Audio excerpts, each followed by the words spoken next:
Olá amigos e amigas do canal Círculo da Guerra PCast. Lhes trago hoje um livro muito bom, Conspiração contra o Vaticano.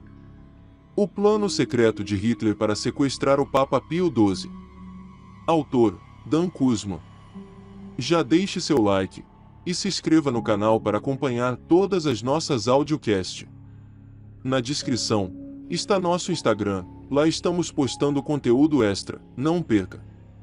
Sem mais delongas, aproveite a história. Para Florence, minha querida mulher, cuja presença serena ilumina um mundo sombrio e repleto de guerra, ganância e desumanidade. Apresentação. O plano de Adolf Hitler para sequestrar, e provavelmente matar, o Papa Pio XII e saquear o Vaticano, após a deposição do ditador italiano Benito Mussolini, foi um episódio dos mais importantes e intrigantes da Segunda Guerra Mundial. Até agora, mesmo os mais abrangentes livros de história sobre a guerra pouco comentaram o episódio, e o que foi relatado se refere ao fato como um boato sem grande repercussão. A conspiração, contudo, realmente ocorreu e teve grandes consequências por estar vinculada à ameaça nazista de manter o Papa Pio XII calado publicamente, enquanto ocorria a planejada captura dos judeus de Roma. Não importa o que o Papa teria feito caso não tivesse sofrido tal pressão, oficiais alemães em Roma que se opunham ao plano do sequestro lhe deram duas opções: selar os lábios ou o seu destino. Aparentemente, não há nenhum documento oficial alemão sobre a conspiração, uma vez que Hitler proibiu qualquer registro escrito, mantendo-a tão secreta quanto sua intenção de praticar um genocídio contra os judeus. No entanto, minhas entrevistas com o general nazista encarregado do plano, com outros alemães envolvidos e com oficiais do Vaticano bem conhecidos deixam poucas dúvidas sobre a seriedade da operação, com desdobramentos que mancharam uma parte dramática da história. Apesar de a ação não ter sido posta em prática, a informação de que era real ajudou não apenas a traçar o destino dos judeus de Roma, cuja presença na cidade eterna data da época de César, mas a moldar o comportamento e as decisões do Papa, de Hitler e de seus subordinados nos meses que se seguiram à queda de Mussolini em junho de 1943. Pio XII e Hitler se odiavam. O Papa, que alguns anos antes havia se envolvido em um plano para derrubar ou matar o Führer, temia que ele destruísse a Igreja. O Führer, por sua vez, considerando o Papa um possível rival na luta do pós-guerra pelo controle de corações e mentes de grande parte da humanidade, temia que Pio XII se manifestasse publicamente contra o genocídio dos judeus, em especial se este ocorresse logo embaixo da janela do pontífice. Dessa forma, Hitler pôs os católicos contra o Papa, inclusive os do exército alemão. O golpe contra Mussolini trouxe à tona essa hostilidade mútua. Hitler então enviou tropas a Roma, onde poriam em prática o plano contra Pio XII. Alguns oficiais e diplomatas alemães, no entanto, sentindo que o sequestro seria desastroso para a Alemanha, vislumbraram uma saída: convencer o Papa a não se manifestar publicamente contra a deportação dos judeus de Roma. Talvez assim Hitler desistisse do sequestro. Por ironia, o homem na liderança da operação para salvar o Papa e os judeus fora o escolhido de Hitler para preparar o plano do sequestro, o general da SS Karl Wolff, líder nazista pouco conhecido, mas com muita influência nos bastidores, que se tornará comandante da SS na Itália após ter liderado a tropa de Heinrich Himmler, o organizador do Holocausto. Wolff, portanto, era o elo entre Himmler e Hitler. Por razões pessoais, Wolff, que havia sido responsável por garantir que os vagões abarrotados de judeus chegassem aos campos de extermínio na hora planejada, agora ajudaria a salvar não apenas o Papa, mas também os judeus, em uma extraordinária confluência de acontecimentos. Wolff contava com um senso de oportunidade formidável. O general tinha a capacidade de arrancar confidências tanto do vigário de Cristo quanto do anticristo. Entrevistei o general Wolff por muitas horas após ele ter sido libertado de uma cadeia para prisioneiros de guerra, onde estava devido à participação no plano do sequestro que alegava ter ajudado a frustrar. Wolff não dizia sempre a verdade. Com certeza mentiu quando disse que, na época, não sabia da matança dos judeus, ciente de que uma confissão desse crime o condenaria à forca caso os aliados vencessem a guerra. No entanto, outros que ajudaram a impedir o plano do sequestro me ofereceram provas claras que sustentavam o relato de Wolff. Entre eles, Rudolf Rah, embaixador alemão da República criada por Mussolini no norte da Itália após o Duce ter sido deposto de Roma, Albrecht von Kessel, adjunto de Ernst von Weizsäcker, embaixador alemão no Vaticano, e o coronel da SS Eugen Dollmann, o elo entre Wolff e o marechal de campo Albert Kesselring, comandante militar supremo na Itália. Além disso, o padre Peter Gumpel, que, por estar encarregado de estudar a carreira de Pio XII, para determinar se o Papa deveria ou não ser beatificado, tinha livre acesso a documentos e testemunhos. Ele me disse que haveria evidências de que Wolff realmente desempenhou o papel alegado. Recolhi informações de centenas de outras pessoas que tomaram parte no episódio ou tinham informações relevantes. Também juntei material de arquivos de Roma, Washington, Londres, Berlim, Munique e de outras cidades alemãs. Nada neste livro é ficcional e todos os diálogos foram retirados de memórias, diários, depoimentos em tribunais ou entrevistas, como indicado nos agradecimentos e nas notas. Dan Kuzma. Roma, 2006. Introdução. Em maio de 1945, à medida que a guerra na Europa se tornava mais branda, as tropas norte-americanas tinham nas mãos um prisioneiro digno de recompensa. General Karl Wolff, o comandante supremo da SS na Itália, não apenas havia se rendido, como também entregue todo o exército alemão baseado neste país. Agora, esperava ser tratado com a dignidade e deferência que um homem dessa patente merecia. Afinal de contas, agiu mesmo sem a aprovação de seu chefe, Adolf Hitler, que o considerava, como recordava o oficial com orgulho, o tipo ideal de guerreiro ariano. Wolff fazia jus ao título, cabelo louro meticulosamente penteado para trás deixando à mostra a testa alta, penetrantes olhos azuis com certa pitada de ironia e lábios finos quase sempre curvados em um leve sorriso debochado. Também exalava um charme pessoal que conferiu uma face humana à SS, e até mesmo um toque de glamour boêmio. No entanto, Hitler não era atraído apenas pela personalidade de Wolff. O líder, sobretudo, estava convencido de que o general lhe era completamente fiel. Embora Wolff devesse sua meteórica carreira ao Führer, há mais de um ano começara a perceber que a Alemanha perderia a guerra. Assim, decidiu que no momento oportuno abandonaria seu protetor para escapar da revanche que certamente o inimigo imporia aos derrotados. Nunca, nem mesmo em sonho, Wolff imaginava que gozaria da paz e do conforto que tinha como prisioneiro. Com o corpo ágil e ligeiramente curvado, esparramado em uma espreguiçadeira de bambu, ele podia sentir o aroma doce das rosas em um ensolarado terraço do palácio do Duque de Pistoia, nas montanhas da cidade italiana de Bolzano. Que maravilha a primavera nos Alpes! Aqui é muito mais agradável, Eugênio, disse, com moderado deleite, ao coronel da SS Eugen Dollmann, oficial da inteligência nazista e companheiro de prisão que o ajudou com as negociações da rendição. Era então 13 de maio de 1945, o 452 aniversário do general, e que belo presente receberá. Para Dollmann, contudo, um aristocrata de instintos mais refinados, o dia ainda não havia chegado ao fim. Sinto, respondeu hesitante, que esse será o seu último aniversário na ensolarada Itália, general. Wolff discordou. Os norte-americanos com os quais negociara gostavam dele e confiavam nele. Apenas um dia antes, os agentes do alto escalão da inteligência norte-americana que o visitaram quase pregaram outra medalha em sua casaca de general da SS, quando ele os levou para um vilarejo vizinho. Lá havia guardado peças de arte de museus de Florença retiradas das mãos dos partisas, pinturas de grandes artistas, como Rafael e Rubens, além de esculturas de Michelangelo e Donatello. Vejam que férias lhe foram dadas. Ao menos pareciam férias, especialmente quando sua mulher, a alta, loura e reservada Maria, ex-condessa Bertolfi o chamou para o almoço, enquanto reunia os 4 filhos do casal que brincavam e colhiam flores no jardim. Oficiais da sua um dia assassina SS, vestidos com uniformes bem passados, vieram dar os parabéns a Wolff e participar de uma festa regada a champanhe e iguarias, enquanto respondiam às saudações de um pelotão que exibia armas como em uma parada militar.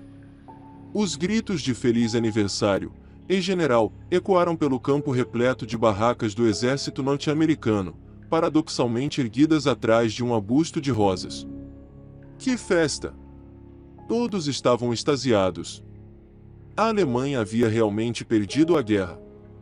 Wolff deu permissão a 38ª Divisão do 5º Exército dos Estados Unidos para montar um posto de comando, e os soldados norte-americanos assistiram surpresos aos seus prisioneiros nas ruas, em carros imponentes, confraternizando-se com civis e jantando em restaurantes destinados quase exclusivamente aos soldados alemães. Grupos de 15 ou 20 membros da juventude hitlerista marchavam à noite pelas ruas principais gritando Hitler é meu Führer e Horst Wessel Lied. Até os jornais alemães publicaram o acontecimento por diversos dias.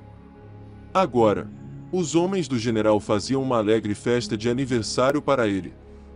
Aos poucos, contudo, a cantoria de parabéns começou a se confundir com o barulho dos tanques que se aproximavam.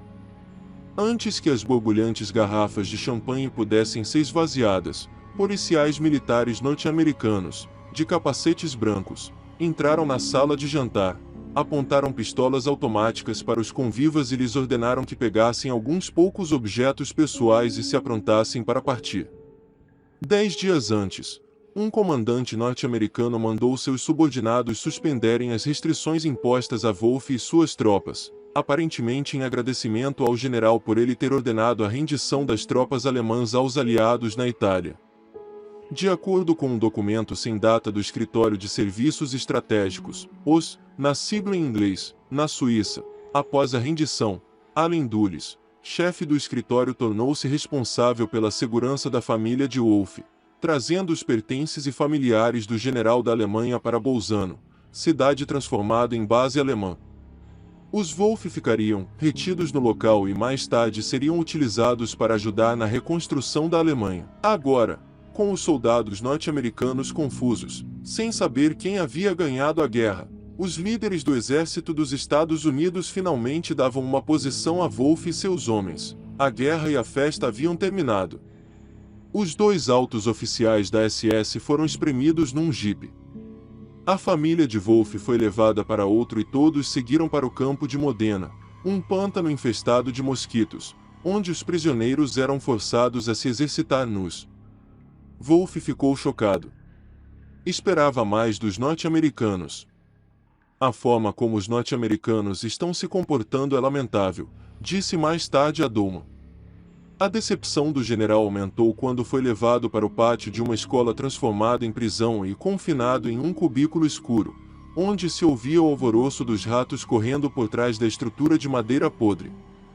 Muito provavelmente esta será a nossa última noite, observou Wolff. Ele se sentia traído pelos norte-americanos, por ter sido abandonado, apesar de ter se rebaixado em favor deles. Sinto que vão nos matar. Desesperado, se aproximou de um oficial norte-americano e desabafou: vocês não sabem quem nós somos. Provavelmente, foi uma sorte oficial e seus superiores não terem percebido quem Wolff era, o ex-braço direito do chefe da SS Heinrich Himmler, o maior assassino da história. Wolff sentia, no entanto, que o seu oportuno abandono a Hitler levaria a cair nas graças do inimigo, mesmo que eles não lhe dessem mais um jardim de rosas. Wolff e Douma não foram mortos. Mais tarde, entretanto, o general relatou os terríveis incidentes, e até suicídios de outros prisioneiros, nos campos norte-americanos. Vi com meus próprios olhos um de meus companheiros ficar louco, verdadeiramente louco. Enquanto esperava pela morte em uma cela que parecia um palácio se comparada àquelas de quem Wolff não vira morrer nos campos de concentração que ajudara a administrar, ele se perguntava também se não estaria enlouquecendo. Será que merecia isso? Não foi ele o responsável pelo fim da guerra na Itália, quem arriscou a vida para frustrar o plano do Führer de sequestrar o Papa Pio XII e saquear o Vaticano. Capítulo 1. Prelúdio à loucura. O plano começou a tomar forma quase imediatamente após o ditador italiano Benito Mussolini ter sido deposto do poder em 25 de julho de 1943 pelo rei Vítor Emanuel III e um grupo fascista rival. Hitler estava furioso especialmente com o amigo dos judeus, o Papa Pio XII, a quem acusava de ter estimulado a revolta. Ele havia sido traído por todos eles, e logo no momento em que os aliados ameaçavam invadir a Itália. No dia seguinte, convocou a chefia militar para uma reunião em seu quartel-general perto de Rastenburg, no leste da Prússia, para decidir como se vingariam de tal humilhação. Entre os convocados estavam os dois principais conselheiros militares de Hitler, os marechais de campo Alfred Jodl e Wilhelm Keitel. A ira do Führer refletia-se na pouca mobília da sala de conferência, uma mesa comprida no centro e nenhuma cadeira. Em uma reunião anterior, o ministro Hermann Göring, responsável pela Luftwaffe, foi pego cochilando durante um inflamado discurso de Hitler. Dessa vez, o Führer obrigou os participantes a ficarem de pé. Ninguém dormiria enquanto Roma estivesse em chamas. Mussolini precisava ser libertado e voltar ao poder, gritou Hitler. O rei e o primeiro-ministro tinham que ser encontrados e presos. Roma deveria se livrar dos inimigos, o que incluía os judeus. Para isso, as tropas alemãs teriam que ocupar a cidade. Alguém perguntou sobre o Vaticano, onde, certamente, muitos judeus estavam escondidos. Seria preciso fechar todas as estradas de acesso ao local. Irei diretamente ao Vaticano, respondeu Hitler. Você acha que o Vaticano me preocupa? Vamos ocupá-lo imediatamente. Para mim, é tudo a mesma coisa. A escória está lá. Vamos expulsar aquele bando de porcos. Mais tarde, nos desculpamos. E acrescentou, precisamos destruir o poder do Vaticano, capturar o Papa, deportá-lo para a Alemanha e dizer que estamos protegendo. Como seria possível para um rei fraco e covarde depor o poderoso Mussolini, o melhor amigo da Alemanha e o que mais colaborava com o país, sem a ajuda e o estímulo de figuras influentes como o Papa, que odiava o Duce? O ódio era profundo, e já havia sido demonstrado anteriormente, quando Joseph Miller, conspirador alemão anti-Hitler, me disse ter entregue ao Papa documentos que relatavam com detalhes os crimes da SS cometidos na Polônia contra judeus e poloneses. Pio XII mostrou os documentos ao embaixador da Itália na Santa Sé e lhe pediu que contasse a Mussolini sobre os crimes. O Duce ficaria zangado com o envolvimento do Papa nessas questões, advertiu o embaixador. Pio XII não se intimidou. Talvez fosse mandado para um campo de concentração, respondeu, mas seria responsável, diante da humanidade, se tais atrocidades acontecessem na Itália e queria que Mussolini soubesse disso. O Papa estava preocupado especialmente com a possibilidade de Hitler convencer o Duce a enviar as forças fascistas para o Vaticano. O Führer, agora, queria saber mais sobre a aproximação do Papa com o embaixador. Também suspeitava que Pio XII havia traçado o plano do golpe, e planejava denunciar o genocídio dos judeus. O Papa revelaria ao mundo o maior segredo da SS, e talvez até o povo alemão não entendesse por que tal política era necessária. Pio XII, sugeriu Hitler, talvez tivesse que ser morto. Enquanto isso, mandou soldados procurarem o rei e seus homens para lhes mostrar o que acontece com os traidores. Vítor Emanuel III subiu ao trono em 1900 e se tornou um fantoche nas mãos de uma extensa lista de primeiros ministros. O último foi Mussolini, que o rei trouxera para o poder em 1922 com o objetivo de salvar a corrupta e agonizante monarquia. Desde então, o monarca nunca havia se recusado a assinar um decreto fascista, apesar de suas posições políticas geralmente mais moderadas. Em 1938, até aprovou, embora relutantemente, as leis antissemitas dos fascistas e saudou Hitler com pompa e sorrisos em uma visita do Führer a Roma. Apenas após o Grande Conselho Fascista, abalado pela invasão dos aliados à Sicília e pelo primeiro bombardeio em Roma, ter exigido a renúncia de Mussolini no dia 25 de julho, é que o rei tomou coragem para enfrentar o Duce. Naquele dia, Vestido em um terno azul marinho e com olheiras que denunciavam a noite passada em claro, Mussolini entrou na residência real, Vila Savoia, para o encontro mostrando um discreto otimismo, apesar da amargura. Parecia menos insolente que de costume com o nanico de enorme bigode branco, enquanto questionava a legalidade da ação do Grande Conselho. Os olhos azuis do rei, habitualmente inquietos e indiferentes, fixaram-se incansáveis no visitante. O monarca foi franco. Meu caro Duce, a situação não está nada boa. A Itália encontra-se despedaçada.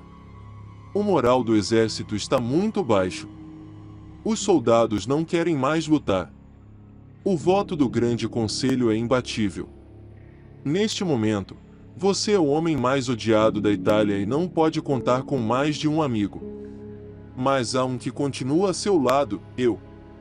Essa é a razão pela qual digo que não precisa temer por sua segurança pessoal. Eu lhe garanto, proteção. Creio que o homem ideal para essa função seja o Marechal Badoglio. Mussolini ficou chocado. Há apenas alguns anos, em 1939, ele havia assinado um pacto de conquistas com Hitler, sonhando com um novo Império Romano, e agora estava sendo expulso por aquele que considerava um rei fraco, traiçoeiro e figurativo. Vítor Emanuel acompanhou o Duce até a entrada do palácio, abriu um meio sorriso e apertou-lhe a mão. Alguns minutos depois, um grupo de policiais agarrou o ditador e o empurrou para uma ambulância. Ele estava preso. O Marechal Pietro Badoglio, o conquistador da Etiópia, foi o próximo convidado do rei, nenhuma surpresa, já que estava sempre tentando se recuperar de alguma derrota. Apesar de as tropas de Badoglio terem sido massacradas na Primeira Guerra Mundial, alguns anos depois ele ressurgiu como chefe do Estado-Maior.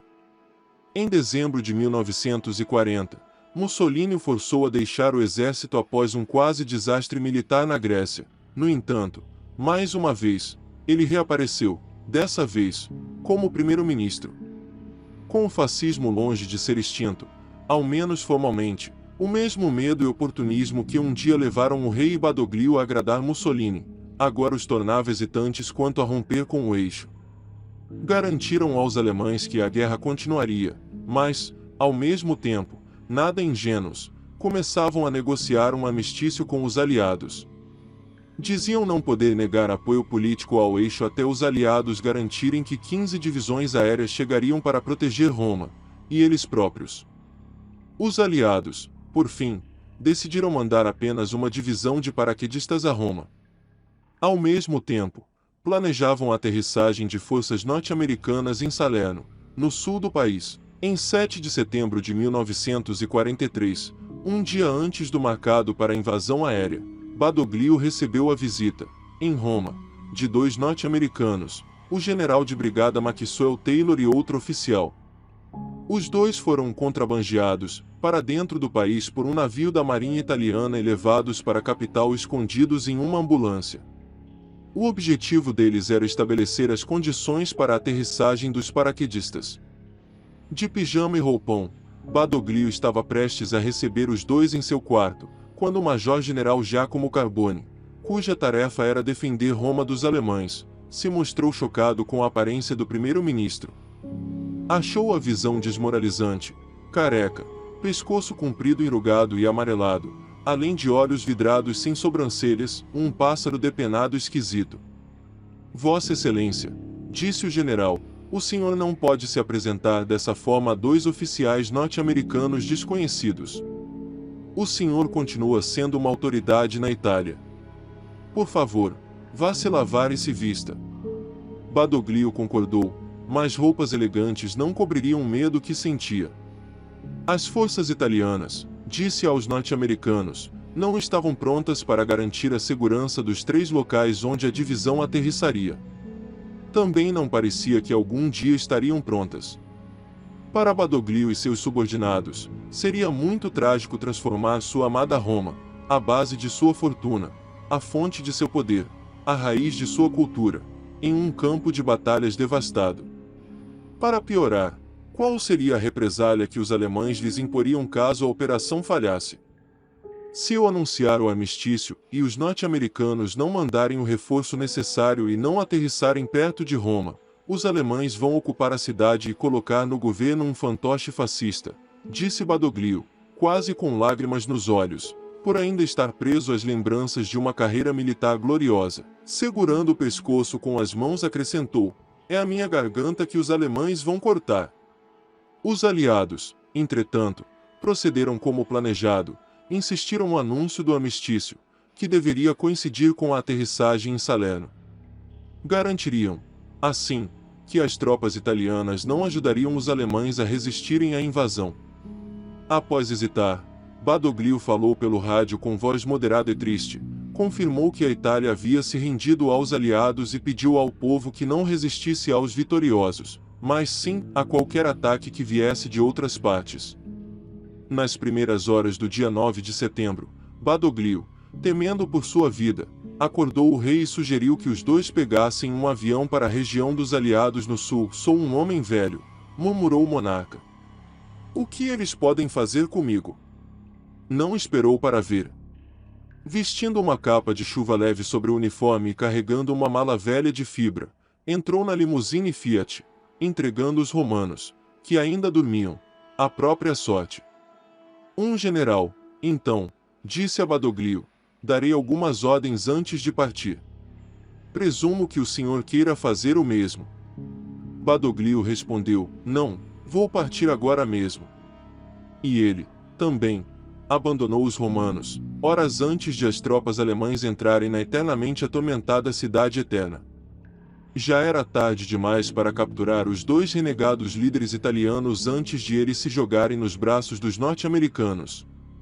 Hitler ficaria furioso ao tomar conhecimento da fuga.